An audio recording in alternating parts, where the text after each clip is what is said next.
Hello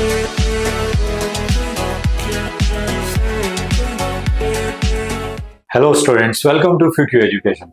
मैं हूं आपका अमूल सर और आज हम लेकर आए चैप्टर 6 क्लास 12 फिजिक्स का इलेक्ट्रोमैग्नेटिक इंडक्शन, जिसमें प्रीवियस वीडियोस में हमने एमसीक्यू और शॉर्ट आंसर टाइप्स क्वेश्चंस को स्टडी किया था।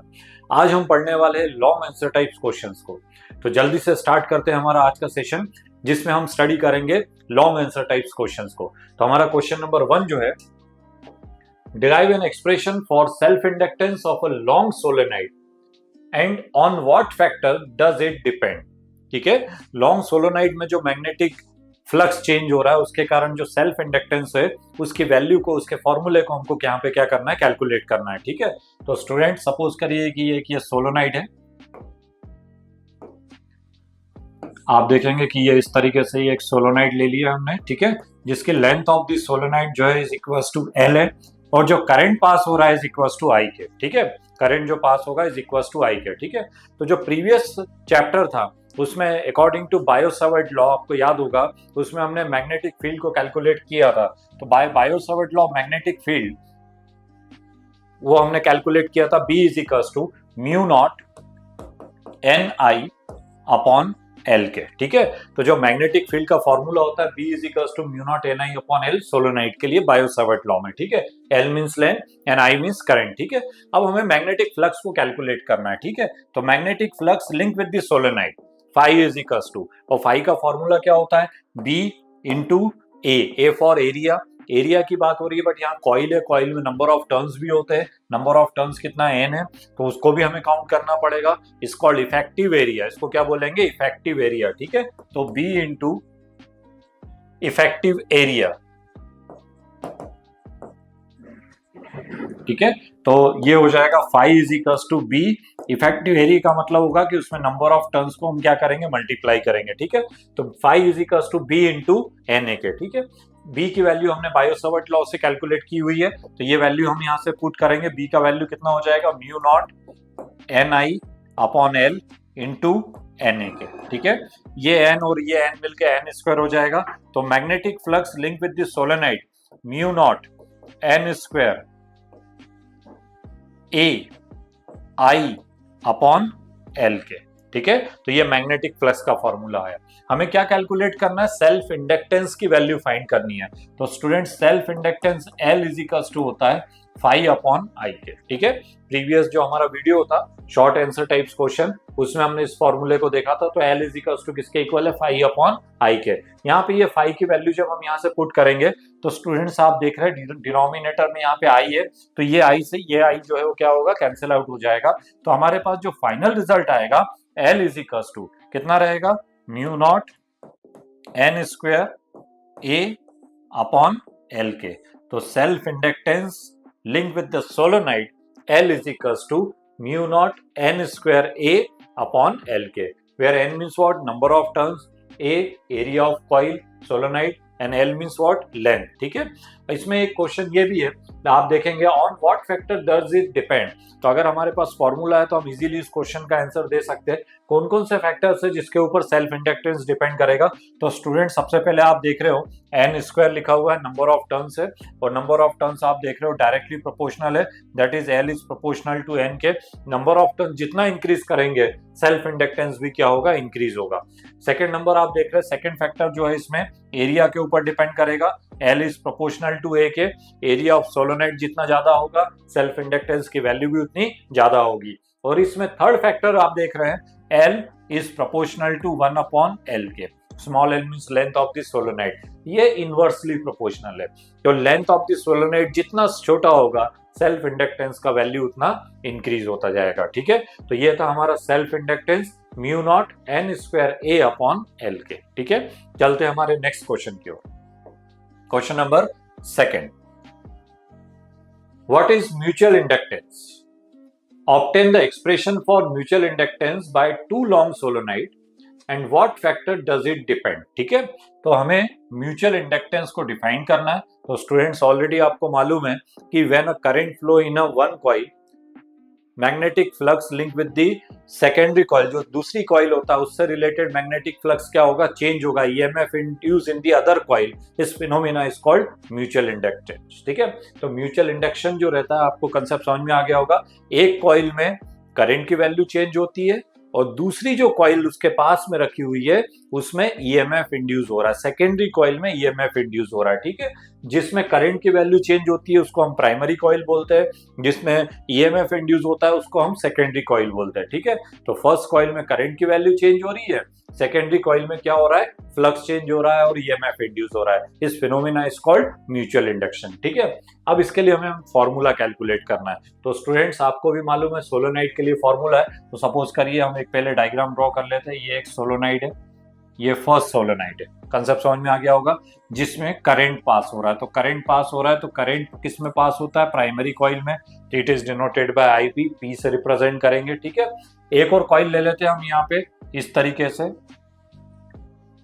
ये वाला कॉइल ले लिया, ये कौन सा कॉइल है, सेकेंडरी कॉइल है, जिसमें फ्लक्स की वैल्यू क्या हो रही है, चेंज हो रही है। ठीक है, एंड लेंथ आप देख रहे हो दोनों का जो लेंथ है वो इक्वल है, एल के इक्वल है। प्राइमरी में करंट की वैल्यू चेंज होती है, सेकेंडरी में फ्लक्स का वैल्यू चेंज होता है। ठीक है, तो स्टूडेंट्स बायो सावर्ट लॉ जो प्रीवियस चैप्टर था उसमें हमने बायो सावर्ट लॉ को डिराइव किया था और उसमें सोलेनोइड के लिए फॉर्मूला कैलकुलेट किया था, और प्रीवियस क्वेश्चन में भी हमने इसको अभी देखा। तो by Biot Savart law magnetic field की अगर हम बात करें तो B इज इक्वल्स टू हमारे पास फॉर्मूला होता है mu not N I upon L के, तो ये हो जाएगा mu not N I upon L, N means what, number of turns.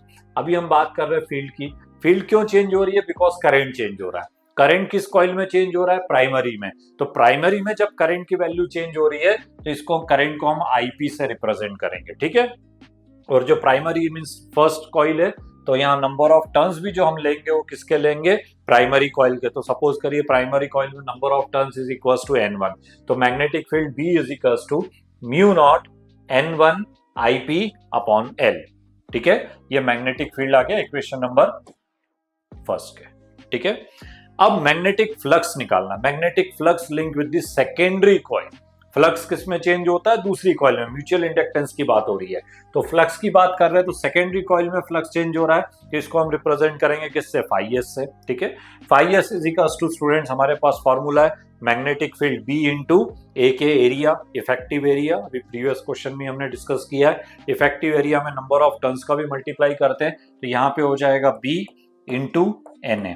But students ये जो एरिया है ये किसकी बात हो रही है, फ्लक्स किस में चेंज हो रहा है, सेकेंडरी कॉइल में, तो जब सेकेंडरी कॉइल में फ्लक्स चेंज हो रहा है तो नंबर ऑफ टर्न्स भी जो हम लेंगे वो किसका लेंगे, सेकेंडरी कॉइल का, तो यहाँ पे N2 इंटू ए आएगा।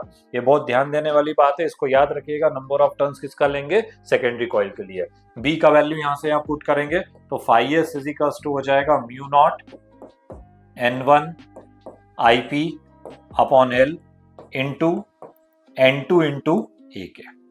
ठीक है, मल्टीप्लाई करके लिखते हैं इसको, तो फाइएस इज इक्वल्स टू हो जाएगा mu not N1 N2 A IP upon L के। तो ये हमारे पास क्या आ गया, magnetic flux link with the secondary coil. ठीक है, हमें क्या कैलकुलेट करना, म्यूचुअल इंडक्टेंस की वैल्यू फाइंड करनी है, किसकी वैल्यू फाइंड करनी है, म्यूचुअल इंडक्टेंस। तो mutual inductance M is equals to students आप जानते हैं फाई अपॉन आई के होता है, mutual inductance phi upon I के। ठीक है, फाई कौन सा, सेकेंडरी वाला, करंट कौन सा, प्राइमरी वाला, तो यहाँ पे क्या आएगा, M is equals to phi s upon IP के। फाइएस की वैल्यू स्टूडेंट्स ये पूरी कैलकुलेट की हुई है, ये वैल्यू जब हम यहाँ पे पुट करेंगे तो यहाँ डिनोमिनेटर में जो आईपी है उससे ये वाला आईपी जो है वो क्या हो जाएगा, कैंसिल आउट हो जाएगा। तो स्टूडेंट्स हमारे पास जो फाइनल रिजल्ट आएगा M इज इक्वल्स टू क्या रहेगा, mu not N1 N2 A upon L के। तो mutual inductance of solenoid M is equals to mu not N1 N2 A upon L के। N1 N2 means number of turns, A जो है area of coil है और L जो है वो लेंथ ऑफ द सोलेनोइड है। ठीक है, और स्टूडेंट्स इसमें आप देख रहे हैं एक क्वेश्चन और ऐड किया हुआ है कि on what factor does it depend, कौन कौन से फैक्टर्स के ऊपर म्यूचुअल इंडक्टेंस जो है वो डिपेंड करेगा। तो यहाँ पे आपके सामने फॉर्मूला है और इस फॉर्मूले के बेस पे आप इसका आंसर दे सकते हैं। नंबर 1 जो है वो डिपेंड करेगा किस पे, फर्स्ट फैक्टर जो रहेगा किसके डिपेंड करेगा, number of coil in the primary coil, ठीक है। सेकंड नंबर किसके ऊपर डिपेंड करेगा, number of turns in the secondary coil के नंबर ऑफ टर्न्स पे डिपेंड करेगा, ठीक है। थर्ड नंबर जो डिपेंड करेगा वो करेगा एरिया ऑफ सोलेनोइड, एरिया के ऊपर डिपेंड करता है। एंड फोर्थ नंबर जो डिपेंड करेगा लेंथ ऑफ दी सोलेनोइड के ऊपर, ठीक है। और लेंथ ऑफ दी सोलेनोइड के कैसा रहता है, इनवर्सली प्रोपोर्शनल रहेगा। तो ये 4 फैक्टर्स है जिसके ऊपर म्यूचुअल इंडक्टेंस जो है वो डिपेंड करेगा। And unit of mutual inductance वही हेनरी के इक्वल रहेगा, ठीक है। तो यूनिट हेनरी रहेगी। फैक्टर अफेक्टिंग जो लिखा हुआ है N1, N2, A और L के ऊपर डिपेंड करेगा। और सेल म्यूचुअल इंडक्टेंस का जो फॉर्मूला रहेगा mu not N1 into N2 A upon L, ठीक है। तो ये था हमारा म्यूचुअल इंडक्टेंस ऑफ सोलेनोइड। चलते हैं हमारे नेक्स्ट क्वेश्चन की ओर। और हमारा जो नेक्स्ट क्वेश्चन है, question number 3, describe the working principle and construction of AC dynamo with level diagram, ठीक है। एसी डायनामो पे बहुत सारे क्वेश्चंस आपको एग्जाम में देखने को मिलेंगे, ठीक है। उस पे आपको एक्सप्लेन करने को भी आएगा, साथ साथ न्यूमेरिकल फॉर्म में भी उसमें पूछे जाते हैं, ठीक है। तो ये क्वेश्चन बहुत अच्छे से प्रिपेयर करिएगा। ये क्वेश्चन एग्जाम में हमेशा किसी ना किसी फॉर्म में आपको देखने को जरूर मिलेगा, ठीक है। तो ये था एसी डायनामो के बारे में हमको यहाँ पे एक्सप्लेन करना है। तो सबसे पहले तो ये देखिए कि डायनामो होता क्या है, ठीक है। तो dynamo is a device which convert mechanical energy into electrical energy, ठीक है। ये मैकेनिकल एनर्जी को कन्वर्ट करता है काय में, इलेक्ट्रिकल एनर्जी में, ठीक है। और it is based on the principle of electromagnetic induction. ये किस पर बेस्ड रहेगा, इलेक्ट्रोमैग्नेटिक इंडक्शन पे बेस्ड रहेगा। क्या होता है इलेक्ट्रोमैग्नेटिक इंडक्शन, तो स्टूडेंट्स अभी हमने बात किया फेराडेज लॉ, फेराडेज से हमारा ये चैप्टर पूरा स्टार्ट हुआ है।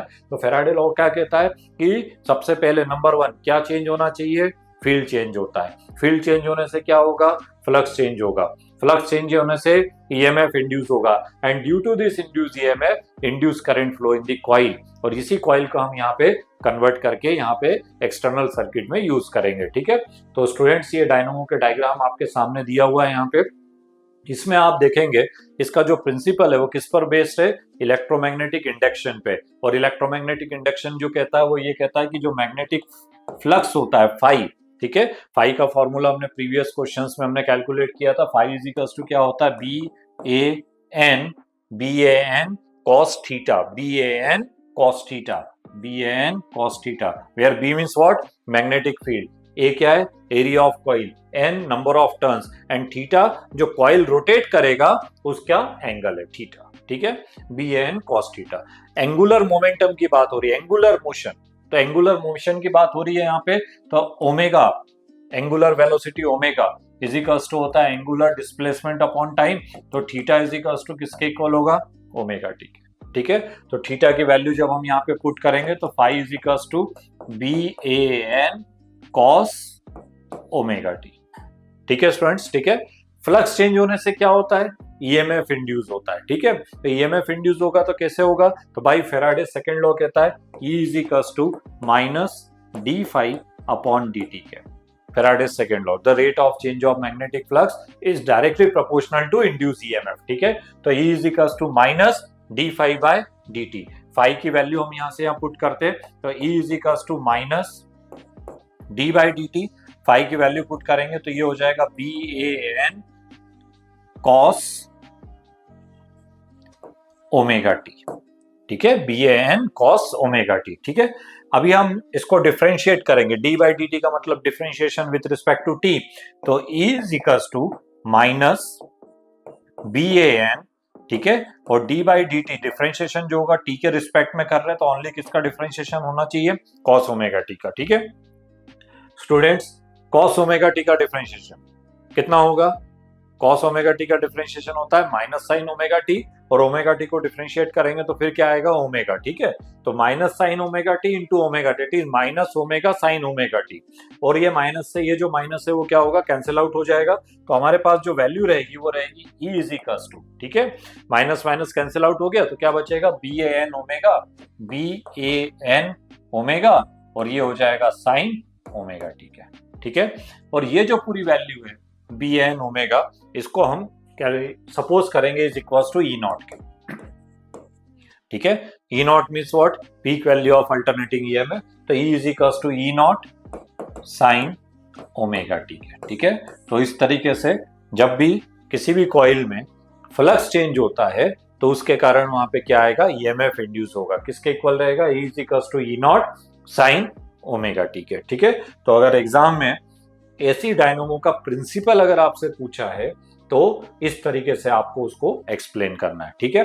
देन इसके बाद इन्होंने एक चीज और पूछी है, प्रिंसिपल के साथ यहाँ पे कंस्ट्रक्शन भी पूछा हुआ है, ठीक है। तो जो डायनामो होता है स्टूडेंट्स, ये डायग्राम आपके सामने है, इसके टोटल 5 पार्ट्स होते हैं। डायनामो के कितने पार्ट्स होते हैं, 5 पार्ट्स होते हैं। कौन कौन से पार्ट्स होंगे, तो सबसे पहला पार्ट्स आप देख रहे हो एन और एस, यहाँ पे देख रहे हैं ये वाला जो है, ये 2 मैग्नेट्स यहाँ पे रखे हुए, स्ट्रॉन्ग परमानेंट मैग्नेट्स है, ठीक है। इट्स कॉल्ड फील्ड मैग्नेट, इसको क्या बोलेंगे, फील्ड मैग्नेट। तो पहला पार्ट क्या होता है, फील्ड मैग्नेट। सेकेंड नंबर आप देख रहे हो इस मैग्नेट्स के बीच में, यहाँ पे ये देख रहे हो, ये जो है एक कॉइल जो है वो यहाँ पे रोटेट करेगी, एबीसीडी। तो एबीसीडी जो इसको आर्मेचर और कॉइल जो फील्ड के बीच में क्या करती है, रोटेट करती है, ठीक है। देन यहाँ पे आप देख रहे हो ये जो C1 एंड C2 जो है ना, ये यहाँ पे मेटल के 2 रिंग्स होते हैं, ठीक है। जो कड़े आप पहनते हो ना, जैसे कड़े जो हाथ में पहनने वाले, उस टाइप्स के 2 कड़े स्लिप रिंग्स है, ठीक है। और ये जो स्लिप रिंग्स है आप देखेंगे, ये जो ए वाला पार्ट है वो C1 से कनेक्टेड है, और जो डी वाला पार्ट है वो C2 से कनेक्टेड होता है, ठीक है। एक वायर जो कॉइल है उसके 2 एंड्स होंगे, तो एक एंड जो है वो C1 से कनेक्ट होता है और सेकंड वाला एंड जो है वो C2 से कनेक्ट होता है। और स्टूडेंट जो सबसे इंपॉर्टेंट चीज है जो ध्यान रखने वाली, कि जब कॉइल रोटेट करेगा तो C1 एंड C2 जो स्लिप रिंग्स है वो भी अपनी एक्सिस पे क्या करते हैं, रोटेट करते, कॉइल के साथ ये भी घूमेंगे, ठीक है। ए का कनेक्शन हमेशा C1 से रहने वाला है और डी का कनेक्शन हमेशा C2 से रहने वाला है, ठीक है। तो ये थे इसके पार्ट। और आप देखेंगे इसमें इसका एक और पार्ट आप देखेंगे यहाँ पे, ये आप देख रहे हो ये B1 एंड B2, ये जो B1 एंड B2 जो है ना, ये कार्बन के ब्रशेस होते हैं, ब्रश होते हैं, जो स्लिप रिंग के साथ केवल क्या करते, टच करके रखते। स्लिप रिंग कॉइल के साथ रोटेट करेगा, बट ब्रश जो है वो अपनी पोजीशन चेंज नहीं करते, वो उसका 1 एंड जो है वो C1 के साथ कनेक्टेड है, और आप देख रहे हो यहाँ पे ये जो दूसरा वाला एंड है, ये वाला, ये एक्सटर्नल सर्किट में कनेक्ट है, ये यहाँ पे एक्सटर्नल सर्किट में कनेक्टेड है, ठीक है। तो इस तरीके से अगर हम एसी डायनामो के कंस्ट्रक्शन की बात करें तो इसके टोटल कितने पार्ट्स होते हैं, 4 पार्ट्स होंगे। First number is field magnet, second number is armature और कॉइल, थर्ड नंबर क्या हो जाएगा, C1 C2 slip rings, and fourth number हो जाएगा B1 एंड B2 जो है वो ब्रशेस, ठीक है। तो इस तरीके से आप देखेंगे इसमें कि इसमें जो टोटल कितने पार्ट्स हो गए, 4 पार्ट्स हो गए, इसको हमें वहां पे एक्सप्लेन करना है, ठीक है। वर्किंग प्रिंसिपल की अगर हम बात करें तो स्टूडेंट जब कॉइल को मैग्नेट के फील्ड में रोटेट करते हैं, when a coil is rotate in a uniform magnetic field, ठीक है। तो वही 4 लाइनें जो फैराडे लॉ में हमने यूज की थी कि जब फील्ड चेंज होगा तो फ्लक्स चेंज होगा, फ्लक्स चेंज होने से ईएमएफ इंड्यूस होगा, and due to this induce EMF इस कॉइल में इंड्यूस करंट पास होगा। और डायरेक्शन ऑफ इंड्यूस करंट किससे फाइंड करते हैं, हमारा जो शॉर्ट आंसर टाइप वीडियोस थे उसमें हमने आपको एक्सप्लेन किया था, direction of induce current by Fleming right hand rule. हम इसमें डायरेक्शन ऑफ इंड्यूस करंट की वैल्यू को फाइंड करेंगे। तो according to Fleming right hand rule आप देख रहे हो फर्स्ट वाले केस में जो इंड्यूस करंट का डायरेक्शन है वो कौन सा है, ABCD, ए से बी, बी से सी, सी से डी, डी से फिर वो एक्सटर्नल सर्किट में आएगा, दैट इज एक्सटर्नल। डी वाला पॉइंट किससे कनेक्टेड है, B2 से। तो एक्सटर्नल सर्किट में जो डायरेक्शन रहेगा वो रहेगा B2 से B1, ओके। तो फर्स्ट वाला जो साइकिल चलता है जिसमें कॉइल अपना रोटेट करता है, तो उसमें जो हमें आउटपुट मिलता है वो किस डायरेक्शन में मिलता है, B2 से B1 की ओर, ठीक है। बट स्टूडेंट जब वो कॉइल हाफ साइकिल रोटेट करेगा, तो जब हाफ साइकिल उसने रोटेट कर लिया तो उसके ये जो फेसेस है वो इंटरचेंज हो जाएंगे। ये जो AB वाला फेस है वो इस साइड चला गया और CD वाला फेस था वो इस साइड आ गया। देख रहे हो आप, ये जो सेकंड डायग्राम है, इस डायग्राम में आप देख रहे हैं CD इधर है और AB इधर है, ठीक है। तो फेस चेंज हो गए, बट कॉइल का मोशन तो उसी डायरेक्शन में, ठीक है। फ्लेमिंग लेफ्ट हैंड रूल में मोशन ऑफ कॉइल, तो मोशन ऑफ कॉइल तो सेम डायरेक्शन में, उसको हमने चेंज नहीं किया, ठीक है। और मैग्नेटिक फील्ड भी वही है, तो मैग्नेटिक फील्ड भी वही है, मोशन ऑफ कॉइल भी वही है, तो करंट का डायरेक्शन भी वही रहेगा। जैसे इसमें सपोज करो ए से बी था, तो यहाँ डी से सी पे जाएगा, तो डायरेक्शन ऑफ करंट इस वाले में कितना हो जाएगा, डी सी बी ए। तो जो सेकंड वाला जो पार्ट है जिसमें कॉइल आधा साइकिल रोटेट करने के बाद जब अपने फेस को इंटरचेंज कर लेता है, तो वहां करंट का जो डायरेक्शन है वो क्या हो जाता है, डी सी बी ए। अब ए से करंट पहले किस में आएगा, ए वाला पार्ट किससे जुड़ा हुआ है, ये जो ए वाला था वो किससे जुड़ा हुआ है, C1 से। C1 किससे कनेक्टेड है, B1 से। तो एक्सटर्नल सर्किट में जो डायरेक्शन ऑफ करंट है वो कहां रहेगा, B1 टू B2। ठीक है, कंसेप्ट समझ में आया आपको, ठीक है। तो फर्स्ट वाले हाफ साइकिल में डायरेक्शन ऑफ इंड्यूस करंट और डायरेक्शन जो ऑफ करंट जो है वो B2 से B1 है।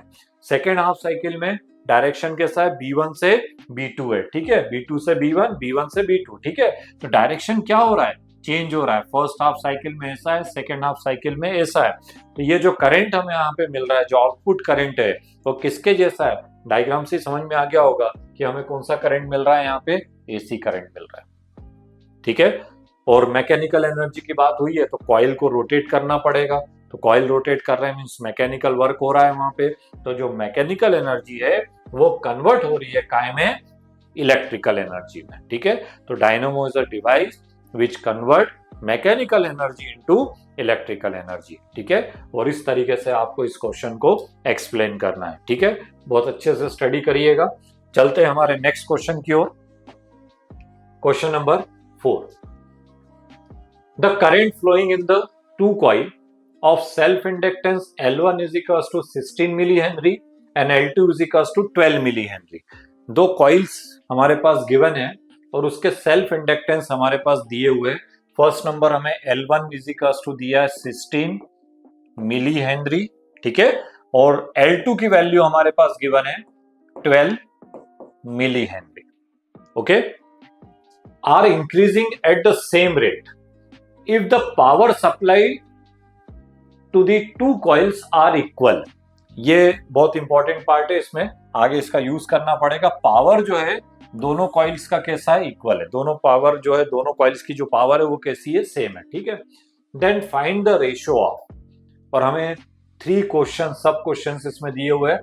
पहले इंड्यूस वोल्टेज का रेशियो फाइंड करना है, सेकंड नंबर पे करंट का रेशियो फाइंड करना है, एंड थर्ड नंबर पे एनर्जीज का जो रेशियो है वो हमको फाइंड करना है, ठीक है। तो 3 रेशियोज हमको यहाँ पे कैलकुलेट करने हैं। पावर सेम है, सेल्फ इंडक्टेंस गिवन है L1 और L2 16 और 12 के इक्वल है, ठीक है। तो एक एक करके स्टार्ट करते हैं स्टूडेंट। सबसे पहले हम देखते हैं इंड्यूस वोल्टेज। वोल्टेज की वैल्यू हमको क्या करनी है, कैलकुलेट करनी है, ठीक है। तो student by Faraday second law हर जगह आएगा आपसे मिलने के लिए इस चैप्टर में। V इज इक्वल्स टू क्या फॉर्मूला होता है, L di अपॉन dt के, ठीक है। फैराडे सेकेंड लॉ होता है, ठीक है। इस फॉर्मूले से अगर अपन देखें तो V इज प्रोपोर्शनल टू होगा किसके, L के। V is proportional to L, that is V1 upon V2 is equals to L1 upon L2 के, होगा कि नहीं। V1 upon V2 is equals to L1 upon L2, L1 upon L2। L1 L2 की value हमारे पास दी हुई है, कितनी दी हुई है, 16/12। तो V1 upon V2 is equals to 16/12 के, ठीक है।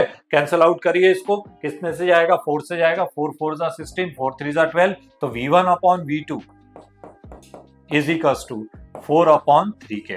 तो फर्स्ट वाले का जो आंसर है इंड्यूस वोल्टेज, उसका जो आंसर रहेगा, रेशियो हमें फाइंड करना था वोल्टेज का, वो कितना रहेगा, 4 अपॉन 3 के, ठीक है स्टूडेंट्स। अब इसमें हमें किसको फाइंड करना है, सेकंड नंबर किसको फाइंड करना है, करंट की वैल्यू, करंट का रेशियो फाइंड करना है, ठीक है।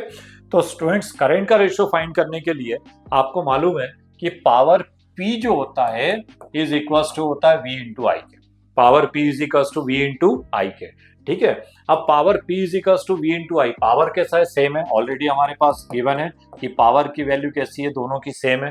पावर सेम है तो आई को इधर ट्रांसफर करेंगे तो 1 अपॉन आई हो जाएगा, दैट इज V और आई दोनों एक दूसरे के क्या है, इनवर्सली प्रोपोर्शनल है। तो अगर हम कैलकुलेट करें I1 upon I2 is equals to, तो ये हो जाएगा V2 अपॉन V1 के। I1 upon I2 is equals to V2 upon V1। और स्टूडेंट्स V1 अपॉन V2 की वैल्यू हमने कैलकुलेट की हुई है, कितनी है 4/3।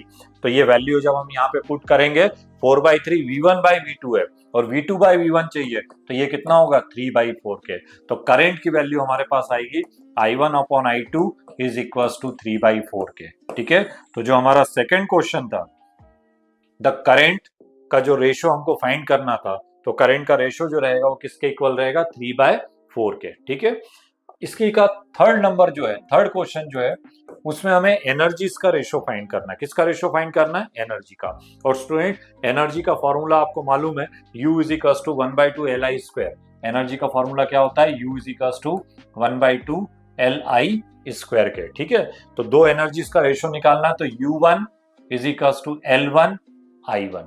सिमिलरली सेकंड के लिए लेंगे तो U2 is equal to 1/2 L2 I2 square. ठीक है, डिवाइड करेंगे दोनों को, 1/2 कैंसिल हो जाएगा, तो ये हो जाएगा U1 upon U2 is equal to L1 upon L2 into I1 square upon I2 square के। ठीक है, अब हमें L1 अपॉन L2 की वैल्यू ऑलरेडी हमारे पास गिवन है, L1 अपॉन L2 16/12 दिया हुआ है। ठीक है, तो यहाँ पे वैल्यू पुट कर देते हैं 16/12। ठीक है, I1 अपॉन I2 ये कैलकुलेट किया 3/4, 3/4 का स्क्वायर कर देंगे, यहाँ पे 3/4 का स्क्वायर हो जाएगा ये, तो 9/14 हो जाएगा, तो ये हो जाएगा 16/12 इंटू 3 3 जा 9, 4 4 जा 16, 16 से ये कैंसिल आउट हो गया, और 9 और 3 को कैंसिल करेंगे तो 3 3 जा 9, 3 4 जा 12 के। तो पोटेंशियल एनर्जी का जो रेशियो आएगा U1 upon U2 is equal to 3/4 के। तो जो हमारा थर्ड क्वेश्चन है उसका जो आंसर आपको मिलेगा U1 upon U2 is equal to 3/4 के। ठीक है, तो इस तरीके के क्वेश्चन एग्जाम में आएंगे, तो इस मेथड से आप उसको सॉल्व कर सकते हैं। ठीक है, चलते हैं हमारे नेक्स्ट क्वेश्चन की ओर। Question number 5, a source of EMF E is used to establish the current I through a coil of self-inductance L. Show that the work done by the source to build up the current I is 1/2 LI square के। ठीक है, बहुत अच्छा question है, और previous जो exams है हुए हैं बोर्ड एग्जाम्स, उसमें भी इस तरीके के क्वेश्चंस कई बार एग्जाम में पूछे गए। तो हमें वर्क डन कैलकुलेट करना है। क्या कैलकुलेट करना है? Work done. Student, work done कभी भी इकट्ठा कैलकुलेट नहीं होता, सबसे पहले हमें small amount of work done calculate करना पड़ेगा, देन उसको हम प्लस करके उसको total amount of work done को कैलकुलेट करेंगे। ठीक है, तो हमें वर्क डन की वैल्यू कैलकुलेट करनी है, बट स्टार्टिंग तो आपको मालूम ही चैप्टर ही इलेक्ट्रोमैग्नेटिक इंडक्शन है, तो फेराडे लॉ को कैसे छोड़ सकते हैं? तो फेराडे लॉ क्या कहता है हमारा कि ईएमएफ इंड्यूस जो हो रहा है वो किसके इक्वल होगा? The rate of change of magnetic flux, और उससे अभी हमने क्या फॉर्मूला निकाला? E is equal to -L DI upon dt के। ठीक है, तो जो स्टार्टिंग करेंगे हम कहां से करेंगे? फेराडे लॉ से स्टार्ट करेंगे। E is equal to -L DI by dt के। ठीक है, अब हमें पावर वर्क डन को कैलकुलेट करना है, तो वर्क डन DW, कभी भी इकट्ठा वर्क डन नहीं आता, पहले small amount of work done calculate करेंगे। स्टूडेंट्स, आपको मालूम है power P is equal to होता है W/T के। Power P is equal to क्या होता है? W/T। तो हमें वर्क डन चाहिए, तो P इंटू T के इक्वल हो जाएगा। ठीक है, तो DW is equal to P into dt, power P into dt, time के लिए dt का यूज करेंगे। ठीक है स्टूडेंट, पावर P का फॉर्मूला आपको मालूम है, power P is equal to V into I होता है। ठीक है, तो DW is equal to P की जगह हम क्या लिखेंगे?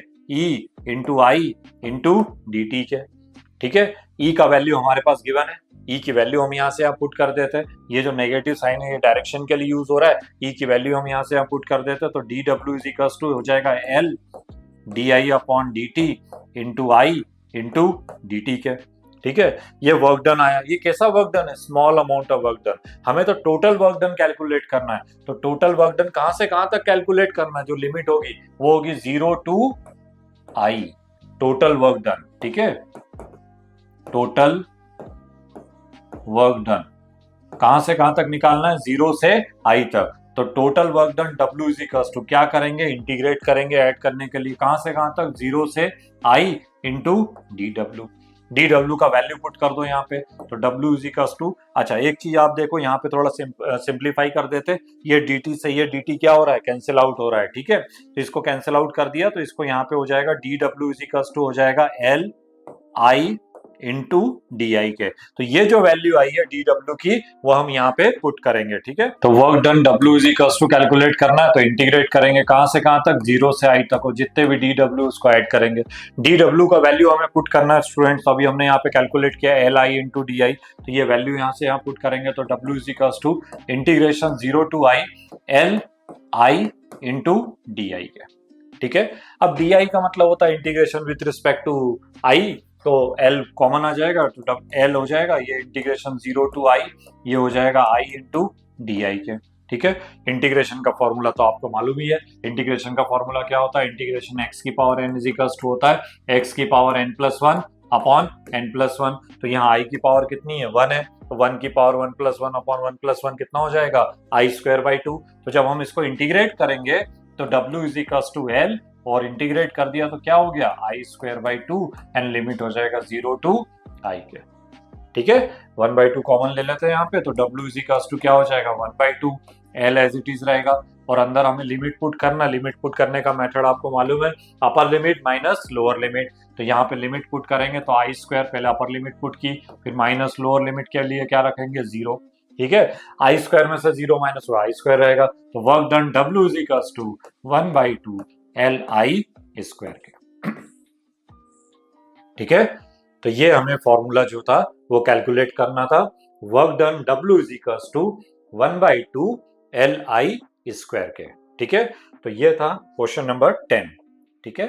तो स्टूडेंट्स ये था हमारा आज का सेशन जिसमें हमने लॉन्ग आंसर टाइप्स क्वेश्चंस को स्टडी किया, ठीक है। आपको ये सेशन कैसा लगा प्लीज हमारे कमेंट्स बॉक्स में जरूर लिखिएगा, और अगर कोई भी डाउट है तो कमेंट्स बॉक्स में लिखिए, हम उसको जरूर सॉल्व करने की कोशिश करेंगे, ठीक है। हमारा जो नेक्स्ट वीडियो आएगा नेक्स्ट चैप्टर के लिए वो जल्दी से जल्दी आपको मिल सके, इसके लिए आपको करना क्या है, हमारे चैनल को सब्सक्राइब करना है। जब आप सब्सक्राइब करेंगे तो जो भी नए वीडियोस हम दे रहे हैं वो जल्दी से जल्दी आप तक पहुंच पाएंगे, और हमारे इस चैनल को लाइक और शेयर जरूर करिएगा जिससे आपके जो फ्रेंड्स हैं उनको भी इसका फायदा मिल सके। मिलते हैं हमारे नेक्स्ट वीडियो में, थैंक यू।